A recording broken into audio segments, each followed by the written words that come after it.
Oh, geez. I'm going to make a Johnny Depp reference, but it has nothing to do with what's going on right now. Topical. It's as if transcendence is happening and we are becoming the internet. Do you remember when Johnny Depp became the internet? Did not watch that movie. Well, Johnny Depp becomes the internet. Spoilers. So, well, it's like the whole movie. I don't have to watch it now. Yeah, it's like, oh, Johnny Depp is here.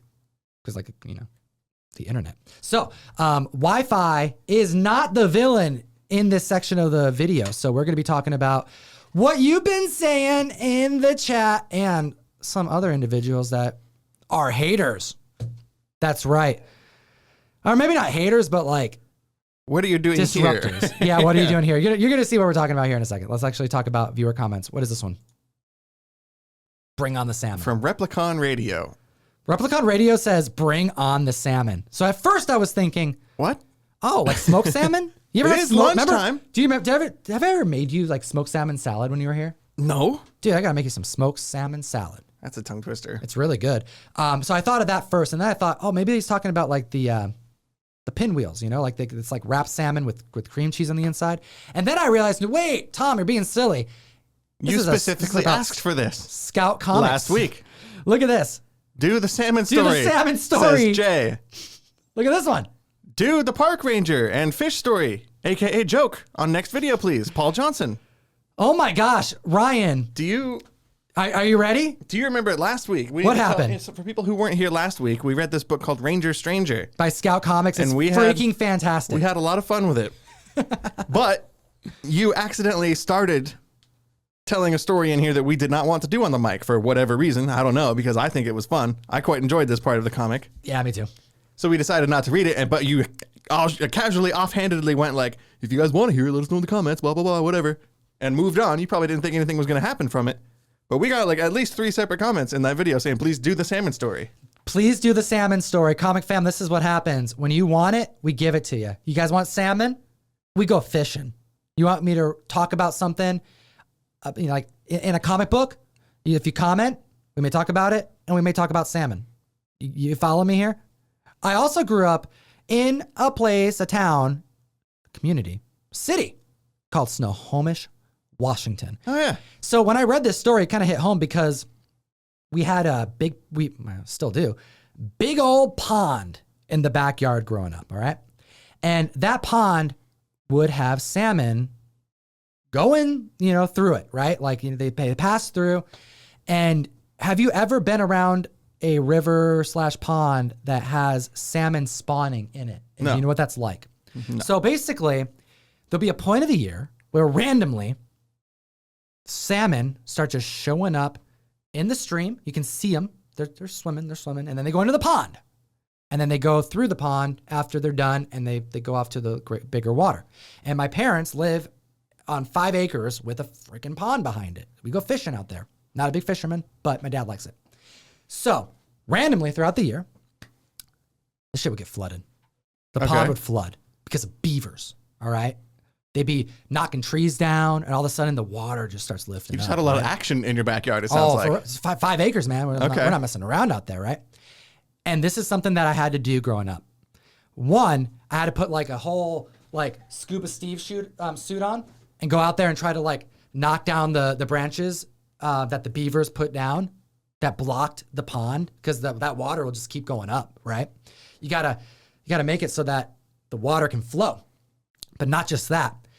When the salmon go and they start spawning, there's a lot of them, dude. There's a ton. And what happens is those beavers, when they make those like things that impede the water flow, the dam, it lowers the height of the water on one end and keeps it up on another. Okay. So a combination of that plus a abundance of salmon that, by the way, legally you can't touch the salmon. Like, it's like a, you know, protected thing. We're going to learn about it here in this book. This is all going to be relevant. I mean, comic fan, as you're driving to my parents' house, you pass signs on the road that says, it says salmon crossing. So it's a joke growing up that Okay. all of a sudden you're going to see a salmon cross the road, like it's going to fly across the road. But what it means is underneath the road, the salmon is crossing. So it's like, stay out of the water, don't mess with the water. The salmon are going under the road. But it literally, we have signs out here in Washington that says salmon crossing. So, Ryan, you following me? Barely, but yes. Different water levels, salmon spawning, there's an abundance. What do you think happens when the salmon can't get to the next area and they're stuck in the pond? And the water is messed up and it's different levels and it's flooding. They form into some kind of salmon megazord. Close. They just die. Oh, that's sad. So, imagine. So the beavers are just murdering a bunch of salmon? I mean, it's a combination of a lot of things. It's nature. It's hardcore out there. But Okay. basically, there's a point of the year, many times in my childhood, where I'd have to go out there and deal with the carcasses. They would just float up and get onto the grass. Everywhere. Dead fish everywhere. Free lunch. You can't touch them. You can't eat them, can't do any of that. You have to let the natural stuff happen. But if it comes onto the grass, you know what happens? Stanky fish. And you know who likes stanky fish? Dead birds. Not just birds. Your dad. Not just my dad. I don't know. Dogs. Dogs. And we have dogs. Oh, I growing thought you up. meant like packs of stray feral dogs. So just roaming the randomly, streets. those dogs would just roll in the dead fish. This is a horrifying story, Tom. So I'm saying all of this to you, comic fam, for one very big reason. For a reason. Anthony Perron says, nobody cares. And I think that's true. Nobody cares about the salmon when they should. I wasn't expecting this story, but I care. Ranger Stranger. Sort of. Let's get into it. This is a story about salmon. Cry me a river, Anthony Perron. We have episode 4. Salty. I will play the girl as always. Oh, okay. I gotta get back in the zone. Get man. into character, We did Ryan. We This did is the last salmon week, story. Let's do it. as requested by our amazing comic fan. Are we going to blow up the dam? Hey, Mr. Woodburn, are we here for a picnic? No, you little psychos. Stay in I character, missed Ryan. this. This was fun. No, you little psychos. That's next week's episode. We're here for the annual salmon spawn. Okay, story time. Oh, this is a big one. I see why you didn't want to do this one. There's a lot here. You see, every autumn for millennia, Onophonicus nerca makes a suicide run from ocean to creek bed, battling all manner of predator and obstacle just to lay eggs and die. But in sweet death, nature's fragile infrastructure is born anew. Yep. Oh, You blew it. I blew it. There we go. Sadly, man's hunger for megawatts and poke restaurants, is that right? Poke? Poke. Poke restaurants has laid, can't read that, has laid laid waste. waste to the salmon. In 1973, liberals finally freed our finid friends, and they now enjoy a fighting chance at failure with a helpful water maze called a fish ladder. So what we're looking at is the ranger and explain to the girl and her beaver on the dam about just like what they're doing, trying to help the salmon. I just told you the story about how important it is, to protect the wildlife. And describe what you see here, Ryan. There is a, have you seen Aladdin, the cartoon? Yes. You know, at the very beginning, when that guy with like one crooked tooth and that weird like sacrifice dagger, like that's what this guy looks like an old man who just emerged from the cave somewhere. Like really gross, beat up old man is stuck in a pipe in the middle of this lake. Let me move this up for the comic fam to see because they can't see it here. There we go. Look at this. Boom. Oh, He's stuck in a pipe. like some drunk old man. Look at this. He's stuck in the pipe. All right, go ahead and read it. Also got a call that Gravel Joe fell in the creek and is blocking the intake grate. Can't have him scaring the fish, so I'll just yank him out of here. Gravel Joe. Poking him yo. with a stick. The Ranger Stranger here. Whoop! Well, no problem. It drains to the sea. So he just got like sucked into this intake pipe. So now we're looking at a group of Boy Scouts checking out the salmon from inside a viewing area. Hackaneck Dam salmon viewing window. Like a little, Hackaneck Dam. at the aquarium or something that lets you watch the fish swimming around. And then now Gravel we see Joe. Gravel Joe screaming for his life, swimming with the salmon in this infested water, scaring the crap out of children. Comic fam, this is what comics are about. Making you laugh sometimes. This is what's fun about this particular book is that it's just a quick read and there's the whole like little story. jokes. And that's it. That's the whole story there. But it's that one comic is filled with like 7 of those types of 3 or 2 page jokes, sometimes a single panel, you know? Oh my goodness. What is this next? Can you give me a little bit of a preamble about this? Like what was this in reference to, this next one? This was from the video we did on the Can't Miss box. And one of the books in there we talked about that's going to be included in the Can't Miss box from Millgeek Comics is called 8 Billion Genies. It's oh, that's right. It's a number 1 that came out last week where everybody on Earth got a genie and got one wish. Side note, just so happened to be my favorite book of last week. We're going to end up talking about that eventually, I'm sure, at some point on this show. Absolutely. But you also asked, what would be your guys' wish? If you got a genie and a one wish, what would you wish for? So this is what Lambda Juggernaut wished for. I'd be a D-bag and cancel everybody's wish. Laughing face emoji. In my defense, think of all the bad wishes that people would wish for that would/could destroy us. So I have to stop them before they ruin us. That is a astute wish to think of. I enjoy that wish. Read the comic too, because you're not alone in that one. I like that. I'll say that. It's a really cool book, and it was honestly way better than I was expecting. Oh, that's right. And you said you wanted to like print money, so I said, so you just print coins. It's like pennies. You just print pennies. Yeah. Whoopsies. It was lame. Ryan will cover this. It'll take like 10 minutes or so for him to get 50 cents, but it'll be worth it. Will it? Yeah. I'll be your roll guy. I feel like I'll always have little rolls with me so we can stuff the. So am I like Spider-Man? Are they like blasting out of my wrist, my penny holes in my wrist? You like gold balls, or are they like just like kind of squirting out of my wrist one by one? It comes out like a squirt. Like just kind of, I got one. It flops out of your wrist, a penny. So you multiply that by the hour, and like the amount of money I could make in 1 hour by making wrist pennies compared to like a job. I feel like it wouldn't be worth it. You'd make more money working pretty much anywhere. Pretty much. Yeah. But you'd still have cash. That's right. Oh, you know what else would be really good is you'd be a good person to bring on a hike. Because we'll always have a trail to follow back. Huh. There we go. Smart. The more you learn. All right. So this is another weird thing that happened. This is to our haters and to those who are just here to cause trouble. Right, Ryan? Right. So I don't know if haters is the right word. Okay, well, I say haters because like these individuals here have stormed our chat as well in podcasts, and it's been very distracting in the past. But I'm talking about spammers because like it's almost. Are they real? Is this a real person? They're not real. They're just this is a bot. Okay, so basically we're being attacked in the comic book industry. Right. We have, and I have no problem with either of these fields of interest, all right? I have no problems with them. I'm all about you do what you want to do. Sure. I love it. There's a community for everyone. There have been times that in our chat, we will be spammed by, go to this OnlyFans, go to this OnlyFans, go to this OnlyFans, go to this OnlyFans, go to this OnlyFans. Hey, you want to go to this OnlyFans? And we have moderators that have to delete, and put people in timeout, and then all of a sudden there'll be another person. Also about crypto. So it tells me that there is a target audience for both of these fields of interest, study, investing, leisure, that are looking for comic book themed content specifically to market. And we have 37 likes and 5 comments that are from no one in our community.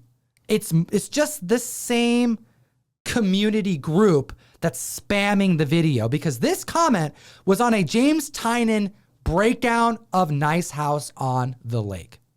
Sure. So I wanted to read a little bit of it. There has been no comment on any video we've ever done that I've ever seen that has 37 thumbs up on it, like out of nowhere. It's just a little strange. That was one red flag. Also, the gigantic size of this comment was... Yeah. Give them a taste of it, because this is... the plan is, on their end, I'm imagining... this is Elaine, by the way.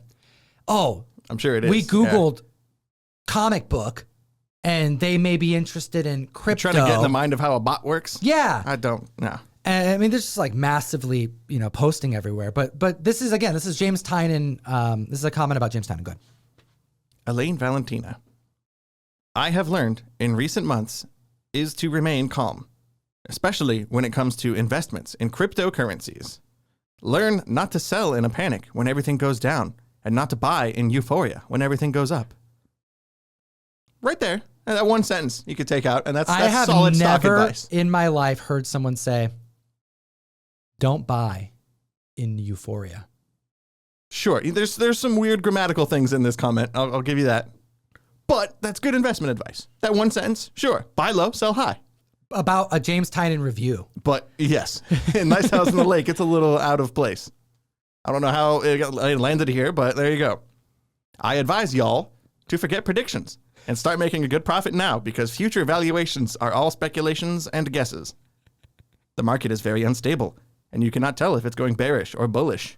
While myself and others are trading without fear of making a loss, others are being patient for the price to skyrocket. I would say trading has been going smoothly for me.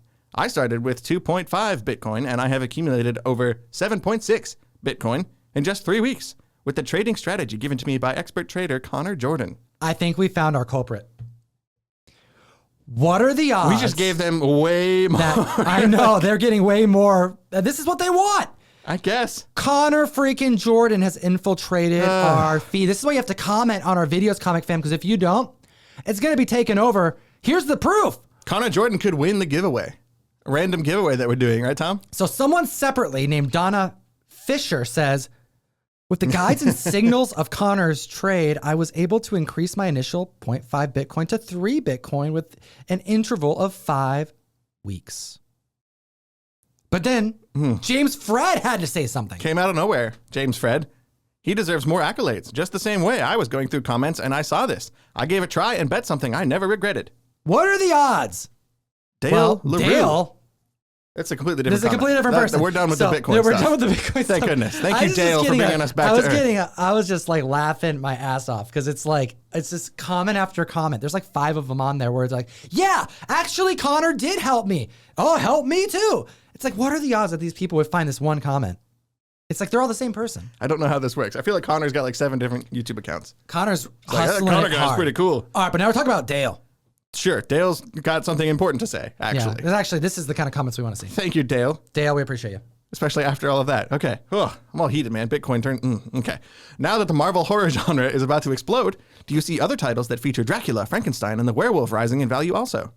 These characters aren't specific just to Marvel. DC's Weird War Tales 93, featuring the first appearance of Creature Commandos, seems to be rising in value also.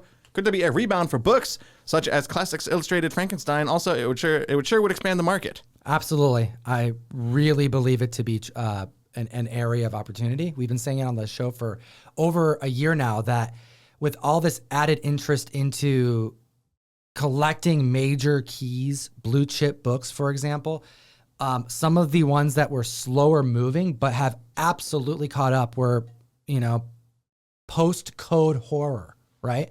Like I'm talking Tomb of Dracula for one. I bought that Tomb of Dracula 9.8 when it was under $2,000 3 years ago. It's been a while. 2.5 years ago, 3 years ago. That book has like tripled in value. And we were just chatting about the first living mummy on one of the most recent Gem Mint list videos that we did. Are people investing in Frankenstein books? Well, clearly they are. We're seeing record breakers for 9.8 first living mummy, first Frankenstein in like the Bronze Age. And what ends up happening is if those books are shooting up, then books that are a bit more wanted, such as Neil Adams' Tomb of Dracula 1, or even other occult-esque type of books, Legion of Monsters, Man-Thing, for example, Morbius, which has its ebbs and flows because of the movie, but regardless, the fact that it exists and that it happened alongside of characters like Moon Knight, we had Damian Hellstrom had his own Hulu series just like a couple years ago. Clearly, Marvel's intention for supernatural themed shows is very strong. There's still Spirit of Vengeance spec happening right now.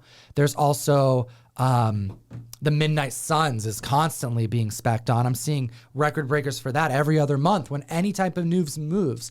So if that's where everyone's focus is, it's the stuff that people aren't looking at that's prime to secure before it goes up. Because if the stuff that people are focusing on goes up, then the stuff that's lower also rises. The floor rises on everything else. And I think every one of these recommendations in this comment from Dale is fantastic. Well done. You had me at horror, so and it's cool. That's all I cared about. It's really cool stuff. Just so happens to be my favorite genre. Yeah, it's actually like you get those similar feelings with just collecting EC horror. What do we got with Jeff? This is Jeff Superscript. This is a good comment from our Nice House on the Lake video, a relevant one. I was also blown away when I first read The Nice House on the Lake. Over the course of the issues that have come out, I have heard some people complain that the pace is too slow, but the slow pace serves the narrative perfectly. Absolutely. I continue to love this title so much and can't wait to see where it goes. P.S. JT4, Jimmy T, James Tyne in the fourth, has said that Walter is modeled after himself. Oh, I'm so glad that someone said that. Right. I was going to ask James this weekend. Okay. So that helps. Yeah, well said, Jeff. And I agree. I have no problem with the pacing. If anything, I have more of a problem that it's going to end soon. 4 more to go. Yeah, I want more. I want more. Mas. All right. Oh, here we go. Oh, there's the I knew other. There was more Bitcoin stuff. We have more Bitcoin, but I just want to prove that there's more. It's like there's more back and forth between people that don't exist. You nailed it. I've lost so much money in the past trying to trade my own. It's just so silly. I love it. This is just more encouragement to the comic community to comment on our videos, because if you don't, other people will.